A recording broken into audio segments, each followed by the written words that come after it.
Dr. Tomanek, can you come up and tell us a little bit about your commitment to wellness? So I know anesthesia has really had a strong commitment to wellness pre-pandemic, but I know with the pandemic that really presented some challenges about continuing the wellness learning and outreach that you're kind of doing in person and on certain times.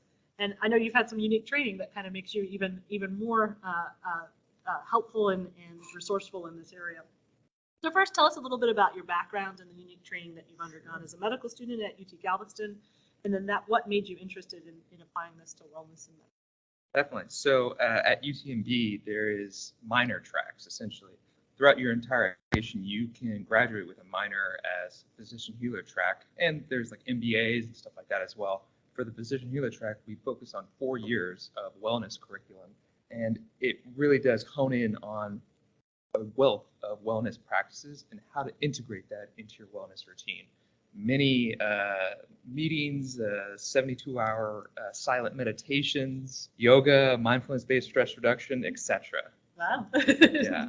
Did you think that also impacted how you approached patient care at the same time, or did it just help to ground you so that you were more present for patient care? Both, I would say. These wellness practices are integrated into ourselves, but then also how do we emulate that? How do we assist individuals, including our patients, in developing their own wellness practice? Fantastic. Why did you decide to, well, first tell us a little bit about the initiatives that you've done in anesthesia, and then why you decided to kind of take the YouTube version and kind of virtual asynchronous route. Sure. For the past 6 months to a year or so, we have been working on this QI, Quality Improvement Project, where we focus on probably about the top 10, top 20 most commonly used wellness practices. Really, we're trying to deliver the information to the residents. We don't want to mandate or make anything required for residents. You don't have time. You barely have time right now to listen or to take a break.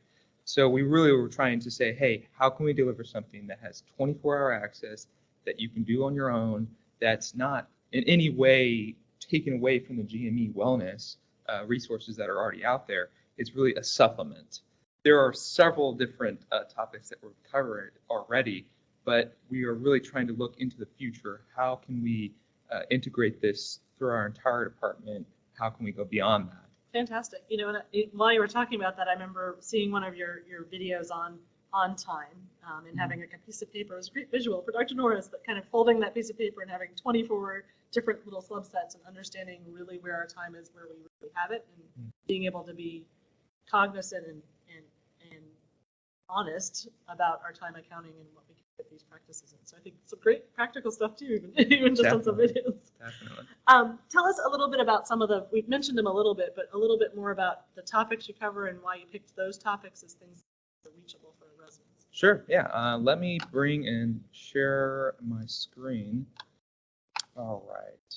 And then I will try to bring this over to the side as well to see if you guys can see it.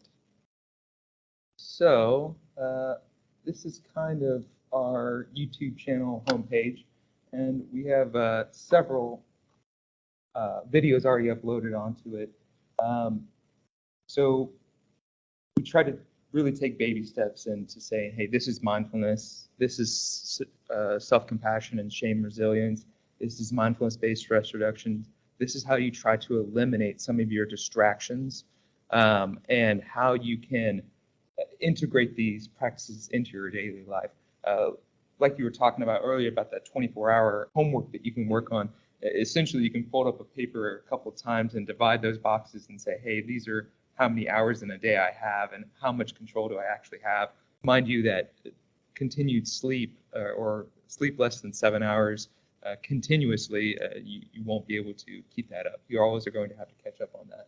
And then you have to say, well, how many hours in the day am I actually working? And for residents, it's sometimes 24 hours. And you don't have that much control over your own narrative of what you can have and what you can do. So if you only have a 30-minute break during the day, well, that's really all you can do. So what is something that you can integrate into that 30 minutes to help you step back and help you actually realize that you do have some control over what you're doing?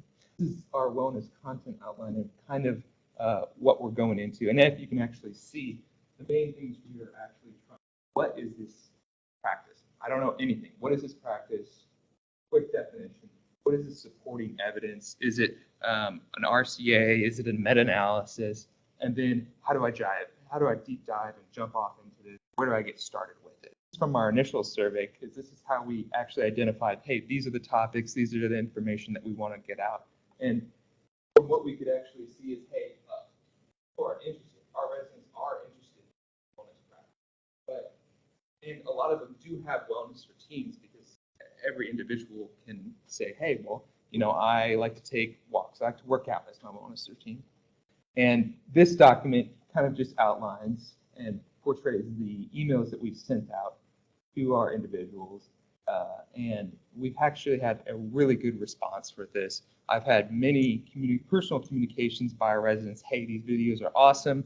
This information is great. Keep up the videos. We like these. Or like, hey, this helped. But the one thing we really wanted to not take away from is, hey, if you need professional help, this might not be your best location. Later on, we're going to talk about like exposure therapy and stuff like that. If you have trouble with this, maybe that's not the best thing to start off with. And I truly look at wellness practices and as toolbox. If you don't have the right tool, you can't help yourself. That's the best way to put it. And I think that's been a great part is that the outreach is multiple modalities. So you have emails, you have links that they can go to get the written kind of version of it, and then you have the actual videos where people can have that playing while they're at home or doing something else, or when they're in between that 30-minute between cases kind of aspect that they can have. So I think a great way to kind of create the availability and engage your audience. So what do you think has been some of the surprises for you in this program that you've developed? That there's actually a fair amount of high quality research into these wellness practices. Initially, I was like, okay, there might be like a little bit here and there, but there is a fair amount of meta-analysis, RCAs, that really do have high quality evidence supporting them. It's easy being someone who's educated to say, oh, this is not real. This isn't really going to help or anything like that. I think the other thing, researching these topics, a lot of wellness gurus will really say, hey, you have to do this to actually achieve something, or you need to do MBSR to get to a higher level of Zen or something like that. And we are really stepping away from that. You don't have to do that. You can choose an array of things to help you. I think that's fantastic. What are some challenges that you found as you launched this program? It's completely unnatural to talk to cameras. It's stressful. My hat's off to anyone who makes a living making YouTube, because oh my gosh, it is hours of work too. I remember the first video I made. It took me about 2 days to edit. But yeah, that's probably the biggest challenge. What's one practice that you use kind of pretty consistently when you are working, when you're in the clinical environment, and kind of have that 10 minutes, 30 minutes between cases?